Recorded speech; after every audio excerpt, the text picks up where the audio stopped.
we're going to be having a look at how to reinstall Lion on a Mac. First things first, just need to make sure that you've got a USB stick or a recovery partition on your drive, so if you're already on Lion. So otherwise you can use a USB stick or a DVD or potentially an external drive as well with the install files for Lion on it. First thing you need to do then, in terms of the actual process, is shut down your machine and then turn it back on. When you turn it back on, you need to make sure you're holding the Option key, the Alt key.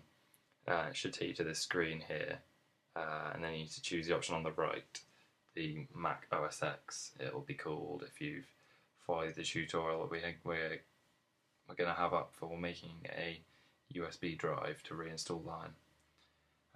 Otherwise it'll just be whatever the name of the drive or disk is that you've got Lion installed on, the Lion installer on, or like I said, you can use a recovery partition as well, but today I'm going to be showing you how to do it using a USB drive. So first thing that will happen is it will go to this screen here, and seeing as you're reinstalling Lion, presumably you want to get rid of your data from before, or at least wipe it so that you're doing a proper clean install. So hopefully you've already got everything backed up. Otherwise, if you haven't, now is the time to stop and back everything up before going through with this bit. So here I'm going to go into partition, just click one partition, name the drive, Macintosh hard drive for this example. Go in options, make sure it's on GUID partition table, the top option. Then just hit apply. The format, as you can see there, it should also be Mac OS extended bracket journals. And there you go, it will do a little progress bar bottom right. And when that hits 100%, it's done. Now all you need to do is click the red X on the disk utility app. It'll take you back to this screen, then click on reinstall Mac OS X Lion, continue, agree again. Then it'll take you through to here. You've got to choose which disk you want to install it on. Probably the only one you'll have is whatever you just renamed your disk there. The partition, in my case here, it's Macintosh HD. So click on that, click install, and then it will take a few minutes to do this bit, the preparing to install. So here we go, we're back at the preparing to install screen. It's just finishing. You can see I've skipped out the boring bit. So now it's going to shut itself down again, I think. So yeah, little spinning icon at the bottom there. Once it's got to 0 seconds remaining. So you just got to wait for that. Then it will sort itself out. Should turn itself back on. Take you to the screen, and then it'll boot up into the actual install of Lion itself. So unfortunately you're not done yet. So yeah, it'll just boot up. It'll look like it's sort of booting up like normal. You don't need to push anything this time, nothing on the keyboard, and then it'll take you to this screen. It says installing.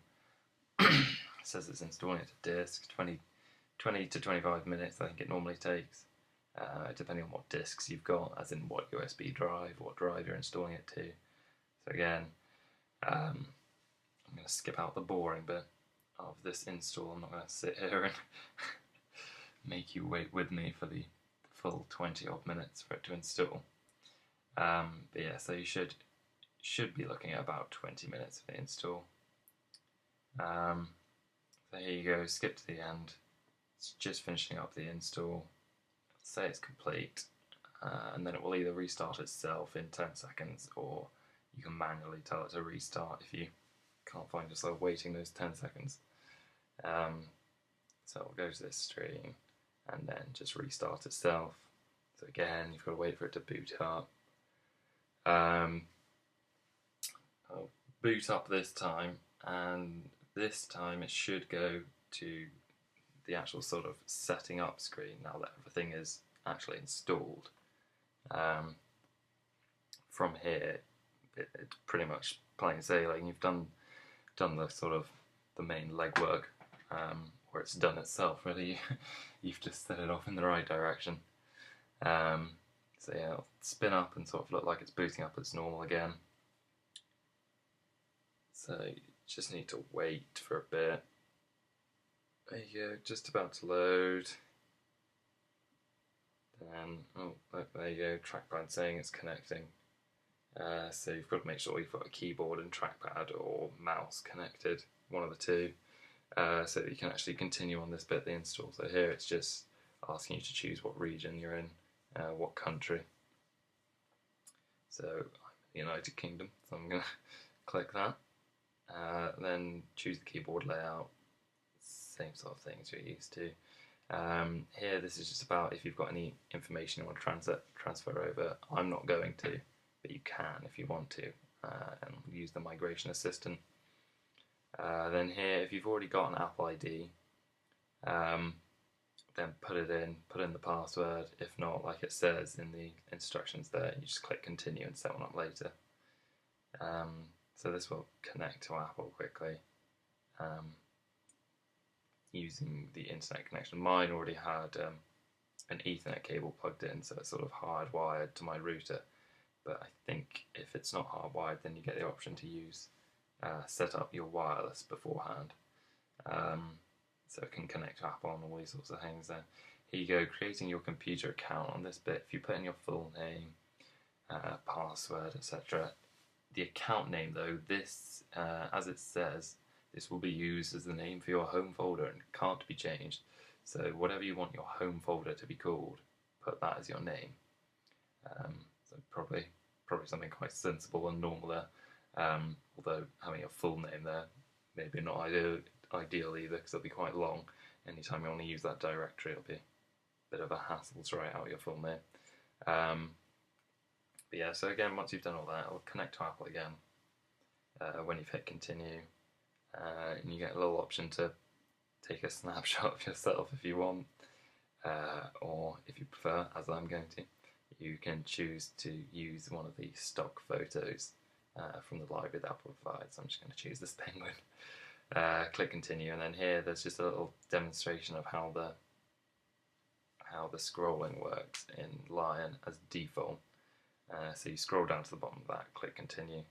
So here it is, here's my username with a nice penguin picture, put in my password, hit enter, and here it is, what will quite possibly be, if you're reinstalling Lion, the familiar screensaver, desktop background. First thing that will pop up by default is this little iCloud dialog box. If you have an iCloud set up already, then just put in your Apple ID or iCloud ID and the password, sign in, and then that will set up the basic bits of iCloud for you straight away without you having to do anything else. And that's probably going to be all we need to do for now. I mean, there's a couple of things that pop up here. You may as well go along with it, unless you don't want to use iCloud for contact scanners, bookmarks. Find My Mac is of course useful though. And there you go, I'll say it's done, and that's pretty much it. So thanks for watching.